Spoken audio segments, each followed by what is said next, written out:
everyone. This is the New Release Wednesday show, and I am here at Strange Manor with my pal Commodore Shinra. How you doing, man? This is your first time doing a trailer reaction. Yeah. I know it's not kind of your cup of tea, but I'm hoping with this particular film being in a military movie, and I know that's kind of your bag. Yeah. You know, you got love for us military guy. I appreciate you. You know, you've thanked me for my service and before, and so I thought this one might be up your alley. And he's really, guys, for those who watch our trailer reactions, I'm sure there are people just like him who watching this that are you're just kind of cut and dry. You're honest. If you have an opinion on something, you'll give it. If you don't, you whatever. So that's what you're gonna get out of my boy Commodore Shinra. And you want to just get right to it? Yeah, sure. All right, here we go. I have not seen this trailer. He's somewhat familiar with it. It's Hunter Killer. It's essentially our guy. I don't know. I'm forgetting his real name offhand right now. Butler? Gerard Butler. Thank you, sir. Leonidas. We know him from 300. That is one of his biggest roles that a lot of people know him for. He's now putting the swords and sandals down for a Navy military uniform. He's commanding a submarine, and it also stars Gary Oldman, who is, legendary actor. In everything. And Common. Common is in this he's still a hip hop legend, rapper, icon. But he's been in a lot of films now lately. He's been getting up his acting game. So Is his hat like a shark fin? no, that's LL Cool J. That's LL Cool J. Good pull. Good pull. Let me find out Commodore Shinra with the hip hop kind of anecdotes from Deep Blue Sea. Yes, you just reminded me of that. Thank That's you. literally the only reason I know. It's not like I've ever listened to the song or caught it outside of the end credits of that movie or anything. All right. Commodore Shinra with a good pull there. All right, we're going to get right into it. You're going to see it with us. It's going to be on the screen somewhere. We're going to check out Hunter Killer. Let's do it. Scrolling. Battle stations.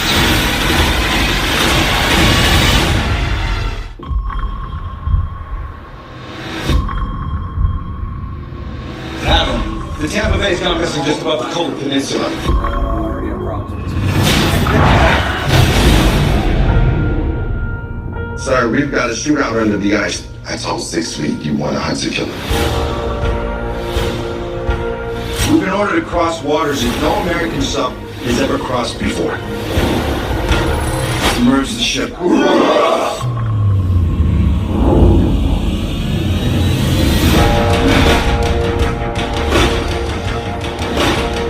We are witnessing the most aggressive military buildup in Russian history. We've been keeping tabs on the Russian president and his defense minister, Durov.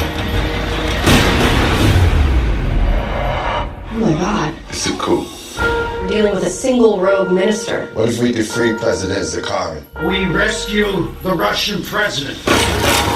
We need eyes and ears on the ground. Captain, waiting orders. We're going in with 4 of our boys and get 1 Russian president. We need a local navigator.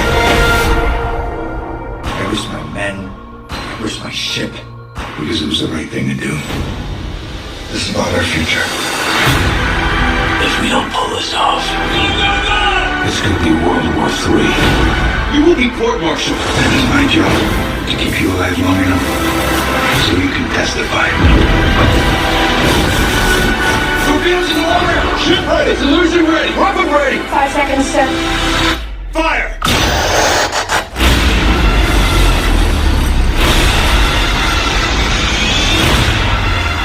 Did we just start a war? No. But we might have sailed into one.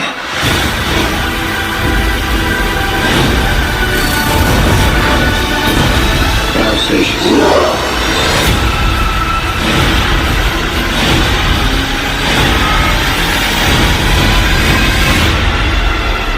That's a warship. Raise for impact!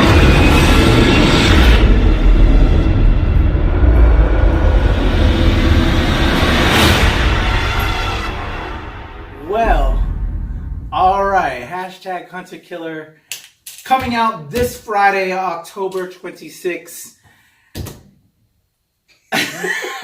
What do you have to say there, Commodore Shinra? What involvement did Michael Bay have in this film?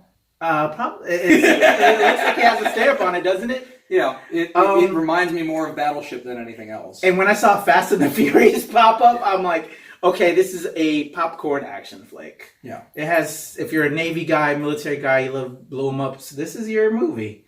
And yeah, you know, it's something that if you ain't got really much going on, nothing really in the theaters, okay, sure, I'll check it out. Being a former Navy guy, so this is up my alley. This is in the service branch that I served in.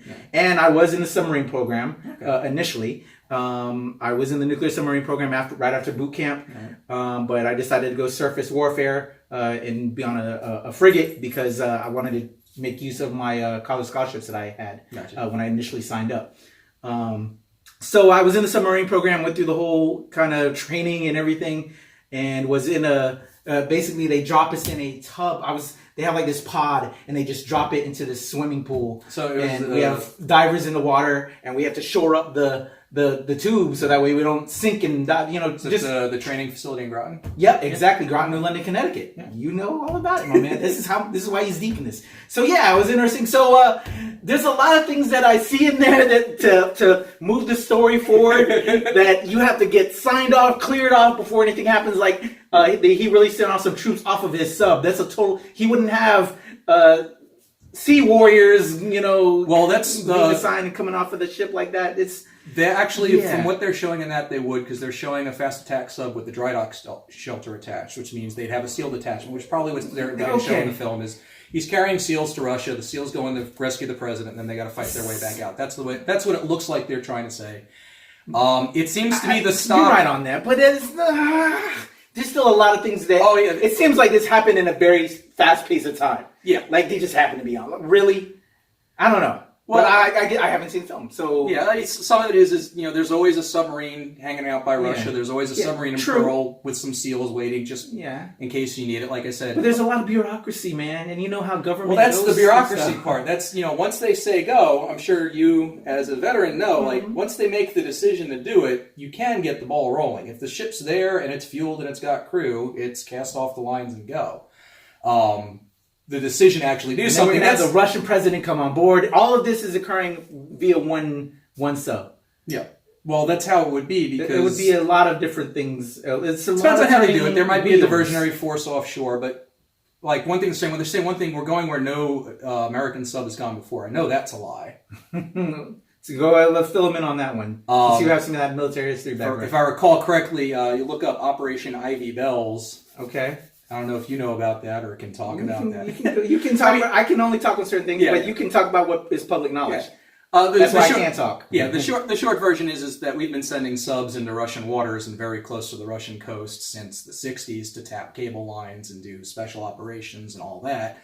So I neither agree nor disagree. I mean, there's whole books on it at this point. It was a huge secret back during the Cold War, which brings me to another point, is that this seems to be another one of those movies that wants to tell a Cold War story, but they don't quite know how to do that in the post-Cold War setting. So it's another, there's a revolution in Russia, the communists take over, and we have to rescue the friendly capitalist guy. I mean, we've seen that in a lot of movies since the mid-90s. Air Force One has that to the T. There's been a whole bunch of other films. It's just the dynamic of the Cold War is one that people that they love coming back to. It's just it's hard to do that and have it be a modern movie at the same time. We're getting so far further removed from the Cold War that it's less and less plausible that we suddenly return to the 1980s problems. I know some people take issue with that, with all the problems we have with Putin and all that, but for all the posturing and the economic and the hacking warfare shit, it's a very different kind of thing than what we had back in the 70s and 80s, where we had, the subs stalking each other and ramming each other and things that would lead to a movie like this. Okay. So did you think they presented a believable concept for you? Could you? What do you think? I'll have to see the movie to see how the thing lines up. Did it provoke you to want to see it? Being the kind of film kind of guy you are, what you do choose to select to see? If I get a chance, I'll see it. I mean, it's not something I'm going to go pre-order a ticket and wait for the midnight release for, but I'll watch it when I get a chance. Okay. So you would possibly go to theaters. If anything, if you don't go see theaters, would you Redbox it? Yeah, I'll get a copy of it eventually. I mean, if nothing else, it looks like I alluded to when I first said it, how much involvement in Michael Bay is. It's very much a military porn film. They're showing a lot of hardware out there, and a lot of it looks fairly with them not accurate. knowing you, haven't seen you on reactions before. Yeah. Is Michael Bay a good thing for you or a bad thing for you? So It's not, I don't say he's like, I know a lot of people I know have very strong feelings on Michael Bay, especially because I know a lot of I'm into the Transformers fandom. I know a lot of people who are even more heavily invested in it than I am. Yeah. He makes entertaining movies. There are a lot of things to like about his film, but if you're looking for any great depth or any real adherence to continuity or geography, like one of my favorite movie anecdotes is you go back to Revenge of the Fallen, Michael Bay forgets that Israel exists, and that's kind of big. Yeah. Because at one point, basically, you have the characters, they start off in Egypt, they go to Jordan, they come back to Egypt, and they go through one border crossing with Deep Roy, the little... the little Oompa Loompa guy. Yeah. No, Israel is between those two countries. And of all the countries to have a narrative oversight about, Israel is one of the ones you don't like. I was always surprised that never became like a bigger controversy at the time. But that's a Michael Bay film. He's not so great on caring about that shit in terms of, he's all about the shot. He shoots for the edit. He wants the effects and, you know, all that stuff. Also going back to Pearl Harbor, I had issues with that film too. He spent a lot of money on that film, but he spent a lot of time filming modern military hardware for a film set in the 1940s, which, you know, he spent a lot of time and money on CGI for a lot of the films, like the Arizona blowing up.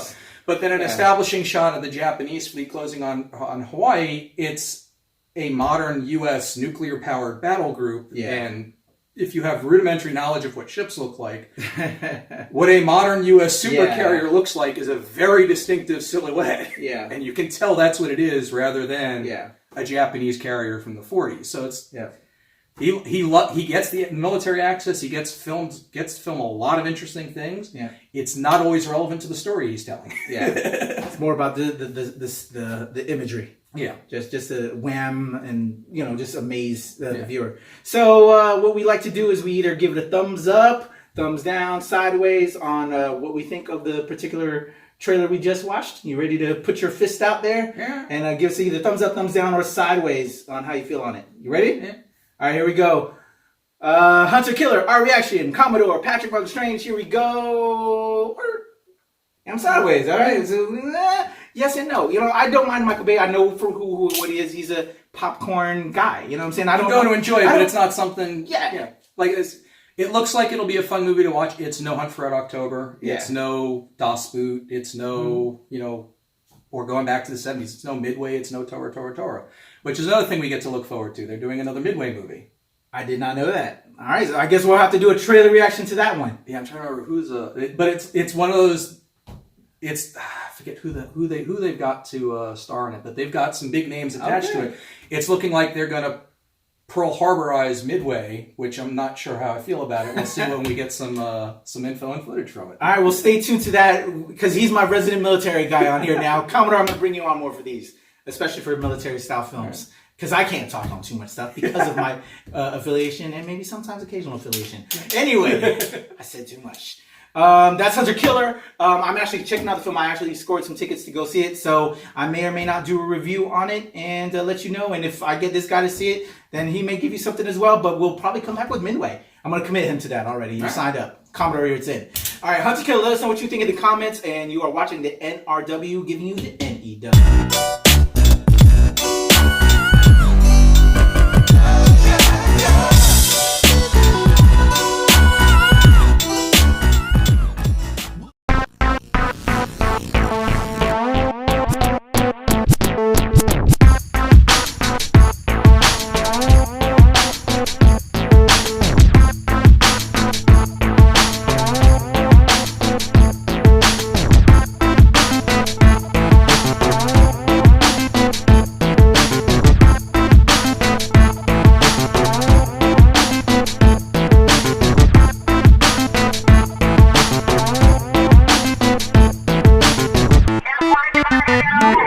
Don't wait,